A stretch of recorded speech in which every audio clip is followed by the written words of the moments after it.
Nous sommes au centre hospitalier Femmes engagées pour la promotion de la santé intégrale FEPSI Butembo. Ici, nous rencontrons le docteur Olivier Moulissia, gynécologue au sein de cette structure sanitaire à marge de la journée de lutte contre les cancers du col de l'utérus. Ce docteur explique tout d'abord ce que c'est le cancer du col. Le cancer du col de l'utérus, c'est un cancer qui concerne une des parties du tractus génital de la femme, qu'on appelle le col. Le col, c'est la partie qui se trouve dans le vagin, invisible à l'œil nu, mais que le médecin peut voir au spéculum et que la femme peut toucher lorsqu'elle fait le bain intime, bien que ce n'est pas encouragé aux femmes de faire le bain intime en insérant les doigts dans le vagin. Et c'est cette partie qui s'ouvre lors du travail d'accouchement qu'on appelle col de l'utérus, à l'entrée même, dans le fond du vagin. Et lorsque cette partie de l'utérus a des cellules malignes, de développement anormal, on parle du cancer du col de l'utérus. Ces gynécologues indiquent qu'on peut attraper les cancers du col de l'utérus par différentes voies, parmi lesquelles la voie sexuelle. Le cancer du col de l'utérus se contracte par ce qu'on appelle une infection à HPV. Le HPV, c'est le papillomavirus humain. C'est un virus qui est contracté généralement par voie sexuelle. Et on a toujours préféré utiliser les termes contamination par voie cutanéo-muqueuse. Et beaucoup plus les rapports sexuels non protégés, mais il est aussi noté que même pendant les rapports sexuels protégés au préservatif, c'est toujours possible de transmettre le papillomavirus humain. Et cela par de parties génitales non couvertes par le préservatif. C'est pourquoi on a préféré le contact cutanéo-muqueux. Et en transmettant le papillomavirus humain, ceci se développe dans le corps de l'homme en modifiant l'architecture normale de la cellule. Et là, nous parlons du col de l'utérus, qui, après des années, donne le cancer du col de l'utérus. Il ajoute que cette maladie est fréquente chez les femmes partout dans le monde. Au centre FEPSI, par exemple, il enregistre 4 à 5 cas par mois. Malheureusement, des cas déjà à stade avancé, regrette ces docteurs. La maladie est vraiment fréquente parce que depuis un certain temps, on a commencé le dépistage du cancer du col de l'utérus ici à FEPSI depuis maintenant plus d'une année.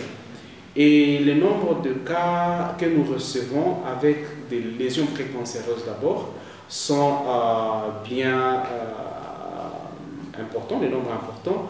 Et je crois que nous avons une publication en cours que nous pourrions faire pour que les gens comprennent sur 100 cas que nous avions reçus, combien ont été positifs. Mais il est regrettable que parmi les cas que nous recevons, nous avons beaucoup de cas comme celle que vous avez vue aujourd'hui qui nous arrivent à des stades avancés de la maladie. Et les cas pour lesquels on ne peut pas faire grand-chose à part les soins palliatifs pour essayer de prolonger la vie des patients.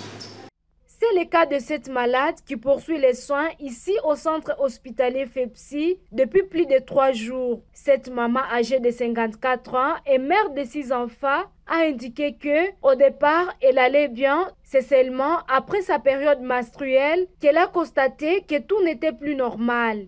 Après consultation, elle avait déjà le cancer du col de l'utérus qui était déjà au stade avancé sans le savoir.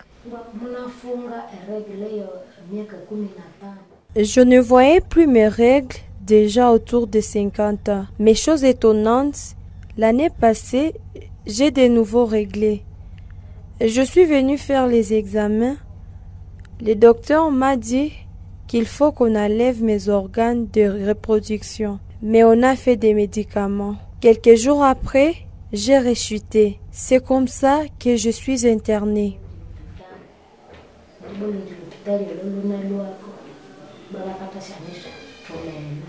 Docteur Olivier Moulissia a indiqué que cette maladie a plusieurs conséquences chez la femme, raison pour laquelle il appelle les femmes entre 25 ans et 55 ans, voire même 60 ans, à se faire dépister pour lutter contre cette maladie.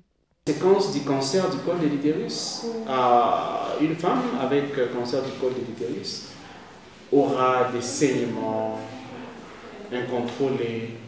Elle peut tomber dans une anémie et à la longue, si elle n'est pas soignée correctement, elle peut faire une insuffisance rénale et des complications qui peuvent aller jusqu'au décès ou à la mort.